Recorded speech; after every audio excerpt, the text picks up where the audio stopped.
What's up guys, my name is InyFaceKai and I'm going to be continuing the Sonic review series by reviewing the second game, Sonic the Hedgehog 2. Sonic the Hedgehog 2 was my first classic Sonic game that I played, and I was probably somewhere around 6 to 8 years old. I never really got that far because I never got into Sonic as a kid, which I mentioned on the first review, but playing it not long ago got me surprised after playing the first game, which I'll mention later. Also, I don't get why game companies usually like to make the first game then make the sequel in the 1 year. I don't know, it's mainly because of the rushing their games thing, or they just want that sweet moolah. So let's start off this review by saying the obvious, what makes this game different to the first one. Well, Sonic is your average Sonic, fast as fuck, jumping on enemies, but now you got a new control that Sonic can do, and that's the spin dash. The spin dash is very useful, getting boost speed, and you can kill enemies with it. Do you know what else is new with 2?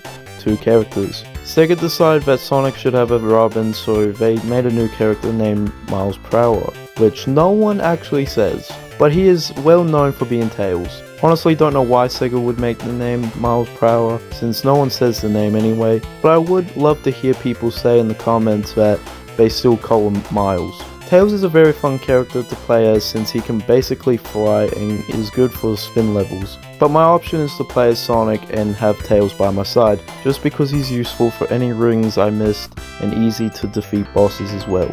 And by having Tails in the game now, Sonic 2 has a multiplayer feature, where you can race your mate from some of the levels, which I think is alright. Now, what is the plot of this game? Well, basically the same old shit like the last game. Saving animals that Eggman are capturing. Yeah, I thought it would have been different, but not. Same old Sonic. I will say the level design on this game might be the best in any classic Sonic game. I just feel like the way the levels are done on this game is pretty neat and enjoyable than the last game. I love it because of the structure of each zone. The levels are pretty well balanced for speed and precision platforming. And the difficulty of this game is a tad bit easier, but it feels smooth in a way and less punishing. Even though there is one level in the game that is really punishing. The special stages in this game? Well, better than the first game's special stages. Running down a 3D half pipe. To get into the special stages, you need to collect 50 rings and run through a star post checkpoint looking thing. You must collect an number of rings to pass. I never had trouble with this one, but except for one thing. Fucking Tails getting blocked and losing his rings. But yeah, that's it. But then it is all worth it if you do all those 7 special stages and get 7 Chaos Emeralds. Not only you get the chance to see the good ending, but you can also see one of the most iconic power-ups in gaming history, Super Sonic. Super Sonic is so unstoppable and can't die to any enemy attack or bosses. But you can still die from getting crushed and drowning. What the fuck, Super Sonic can die from drowning, are you serious? By needing to keep him, you need to collect a fuck ton of rings to keep using him. Basically, you get him by jumping if you have the 50 rings. So, worth it, but I didn't get Super Sonic playing Sonic 2. That will be in another video. Now for the zones. Emerald Hill Zone is basically Green Hill Zone, but better in my opinion. Chemical Plant Zone introduced speed boosters to the game and brings back some of the water parts that I still don't enjoy, by the way, but I'll give them a pass since Chemical Plant Zone is a very good level. Aquatic Ruin Zone is a water level zone, but there is a thing where you can finish this without touching the water. Weird. Casino Night Zone had one of the best features in the game. Gambling. It's an alright and colourful zone. Hilltop Zone, I don't care what people say, this was a nice level. I've seen a lot of people actually shit on the theme music, and I think it's a pretty nice track. Mystic Cave Zone is probably my personal favourite zone in the game, and I never got annoyed by the level design and enemies. Well, it does include the pit, which yeah, you're finished if you fall in there. Oil Ocean Zone, weird one, and the seahorses can be a bitch to avoid. Oh yes, Metropolis Zone. Metropolis Zone is the only zone in the game that has 3 acts, and boy, this is a pain in the ass. Don't get me wrong, the level design is fucking elite and the music is probably my favourite, but it's these enemies and their placement that makes me pissed off. Astroons I don't really care since they can be sometimes annoying, but at least you can avoid them. Shellcrackers, oh what a bitch to get over, and make your ring count go away easily. And every time you see one of these fuckers, you're definitely gonna get fucked and not have the chance to go over. But I think the worst enemy in Sonic 2, and possibly the whole entire series, goes to the fucking Slicers! Slicers' placement are so fucking frustrating and too impossible to avoid, and cheating with their fucking aimbot. I swear I never avoided the slices and make me lose my rings that I've worked hard collecting. Fucking slices, pieces of shit. Living Fortress Zone is pretty much platforming on a plane. Yeah, pretty much it, to be honest. Finally, the last zone. Death Egg Zone. Death Egg Zone is finally the final act in the series, and oh boy, if you want to watch me experience this boss, go watch my new video, link in the description. I can't quite think of a boss level I've been stuck on for hours trying to complete. Death Egg Zone has two parts. One of them is trying to defeat Silver Sonic, aka Mecha Sonic, and the second part is trying to defeat Eggman's robot. Silver Sonic I found very easy. I really think he was okay to defeat, and his patterns were okay. But this fucking Eggman boss fight is the reason why it took me an hour to complete. It's all about timing and reflexes, and I had to play this on anniversary mode. I definitely would have got tons of game overs for that.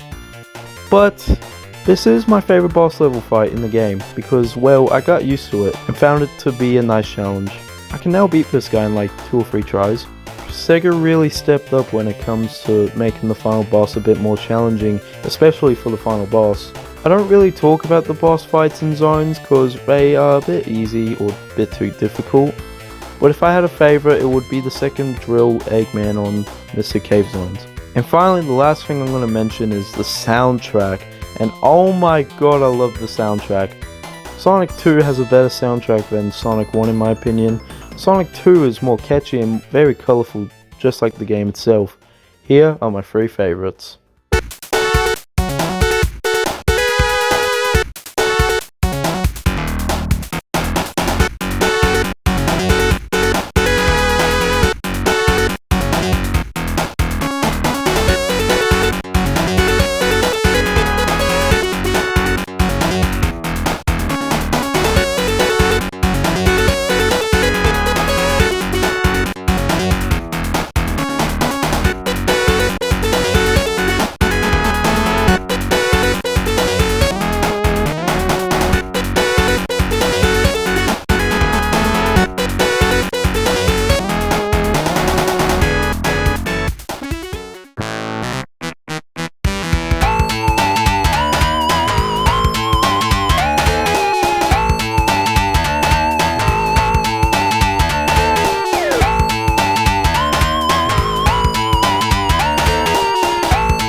Well, that's that. That was my Sonic the Hedgehog 2 review. I definitely put this over the first game because of the variety of new stuff it's added and did everything better with the levels and boss fights. Well, next up I will be reviewing Sonic Wait, hang on.